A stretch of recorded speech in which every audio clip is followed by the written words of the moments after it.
दुनिया के सबसे खतरनाक युद्ध क्षेत्र में अचानक एक ऐसी हलचल मची है जिसने भारत की रक्षा तैयारियों को नई दिशा दे दी है। इजराइल जो इस वक्त हथियारों की किल्लत से जूझ रहा है, अब भारत की ओर उम्मीद से देख रहा है। कई अहम डील्स साइन हो चुकी हैं और इसका असर भारत की डिफेंस कंपनियों के शेयरों पर साफ दिखाई देने लगा है। एकाएक जबरदस्त उछाल। इजरायली प्रधानमंत्री नेतन्याहू और नरेंद्र मोदी के बीच फोन पर हुई गोपनीय बातचीत के बाद अब भारत के डिफेंस सेक्रेटरी और इजराइल के मेजर जनरल के बीच भी रीसेंट कॉन्फ्लिक्ट को लेकर चर्चा हुई है। इस बीच ब्रिटेन का F-35 फाइटर जेट भारत की धरती पर खड़ा है। भारत ने मदद का हाथ बढ़ाया, लेकिन ब्रिटेन ने इनकार कर दिया और जेट अब भी बेस से बाहर इंतजार कर रहा है। इधर भारत की कैनिस्टर बेस्ड मिसाइल अब MIRV तकनीक से लैस होती जा रही है, जिससे वह एक साथ दुश्मन के कई अड्डों को तबाह कर सकती है। और अब सामने आई हैं अमेरिकी रिपोर्ट्स, जिनमें चौंकाने वाला खुलासा है कि इजराइल अपने ही देश में हथियारों की भारी कमी से जूझ रहा है। 2 साल से जारी संघर्ष ने उसके मिसाइल और डिफेंस सिस्टम को थका दिया है। पूरी डेवलपमेंट क्या है, इस वीडियो में जानेंगे, लेकिन उससे पहले इस वीडियो को लाइक करें और चैनल को सब्सक्राइब जरूर करें। दरअसल ईरान ने बैलिस्टिक और हाइपरसोनिक मिसाइलों का ऐसा तूफान छोड़ा है कि इजराइल के डिफेंस सिस्टम की नींव हिल गई है। मुसाद का हेडक्वार्टर, अमेरिकी एम्बेसी और सैन्य ठिकाने एक के बाद एक हमले हुए और इजराइल सिर्फ देखता रह गया। तेल अब भी मेन मिसाइलों की बारिश के बाद इजराइल ने पलटवार किया। बीती रात उसके 60 फाइटर जेट्स ने ईरान के भीतर घुसकर करारा जवाब दिया। लड़ाई अब खुलकर लड़ी जा रही है। ईरान जहां कहीं भी मिसाइलें बरसा रहा है, वहीं इजराइल सिर्फ रणनीतिक ठिकानों को टारगेट कर रहा है। मगर अब इजराइल हथियारों की कड़ी कमी से जूझ रहा है। अमेरिका से उम्मीद तो है, लेकिन वहां से अभी तक कोई ठोस जवाब नहीं आया। आंतरिक रिपोर्ट कहती हैं अगले 1 आध हफ्तों में ट्रंप बड़ा फैसला ले सकते हैं, लेकिन तब तक इजराइल को हर दिन भारी पड़ सकता है। इस पूरी लड़ाई में अब एक और परत जुड़ गई है। रूस ने अमेरिका को कड़ी चेतावनी दी है। अगर अमेरिका इस युद्ध में कूदता है तो पूरा मिडिल ईस्ट भड़क सकता है और इन्हीं तनावपूर्ण हालातों के बीच भारत एक निर्णायक भूमिका में आता दिख रहा है। भारत के डिफेंस सेक्रेटरी ने सीधे इजराइल के मेजर जनरल से बात कर ताजा हालात की जानकारी ली है। वहीं इजराइल ने भारतीय कंपनियों से संपर्क तेज कर दिया है। डील्स पर काम शुरू हो चुका है।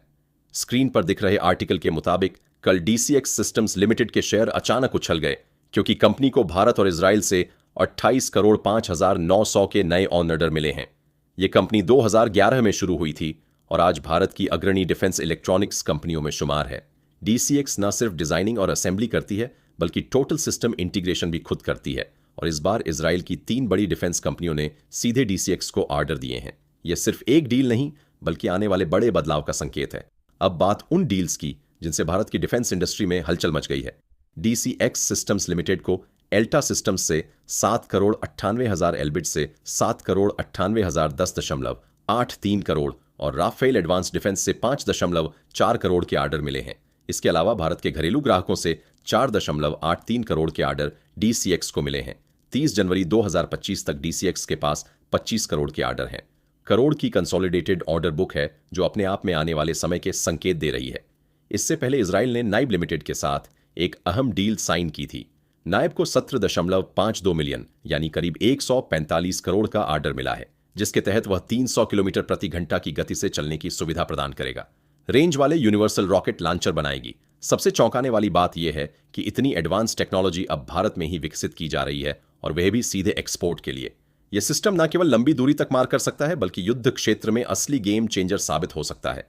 दोस्तों, इस पूरे संघर्ष के बीच एक और चुपचाप चल रही डील सामने आई है। अडानी एरोस्पेस द्वारा इजराइल को ड्रोन की सप्लाई।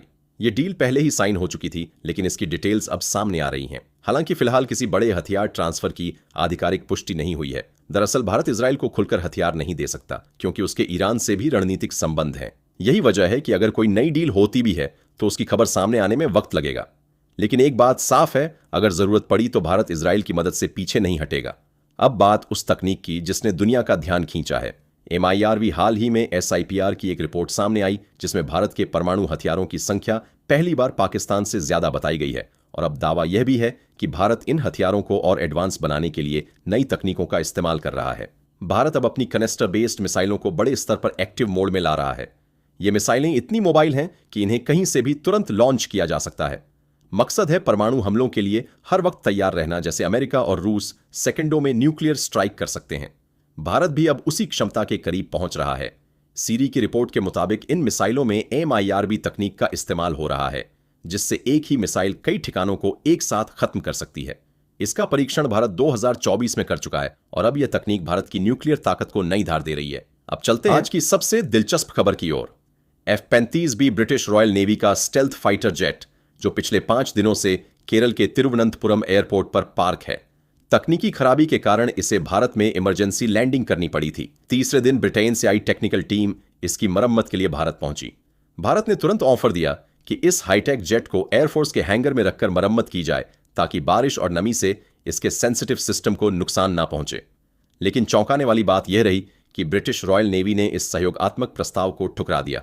केरल में मानसून पूरे चरम पर है और इसी कारण F-3B की मरम्मत एक बड़ी चुनौती बन चुकी। लगातार बारिश के बीच ब्रिटिश तकनीकी टीम खुले में काम नहीं कर पा रही। भारतीय वायुसेना ने एक बार फिर मदद की पेशकश की। एक अस्थायी शेड बनाकर तकनीकी टीम और जेट को सुरक्षा देने का सुझाव दिया गया, लेकिन इस प्रस्ताव को भी ब्रिटिश रॉयल नेवी ने अस्वीकार कर दिया। अब CISAF को इस हाईटेक जेट की सुरक्षा में तैनात कर दिया गया है ताकि कोई सुरक्षा खतरा पैदा ना हो। बात करें F-35B की तो यह दुनिया के सबसे एडवांस और महंगे फाइटर जेट्स में से एक है। स्टेल्थ टेक्नोलॉजी, वर्टिकल लैंडिंग और नेटवर्क सेंट्रिक वॉरफेयर जैसी क्षमताएं इसे खास बनाती हैं। लेकिन यही हाईटेक सिस्टम इसकी कमजोरी भी बन सकते हैं। बारिश, नमी और धूल इसके इलेक्ट्रॉनिक सिस्टम को डैमेज कर सकते हैं। ऐसे में इसे खुले में छोड़ना हैरान करता है। अभी तक ना भारत और ना ही ब्रिटेन की तरफ से कोई आधिकारिक बयान आया है, लेकिन यह चुप्पी कई सवाल खड़े करती है। क्या ब्रिटेन तकनीक लीग या राजनयिक सुरक्षा को लेकर चिंतित है?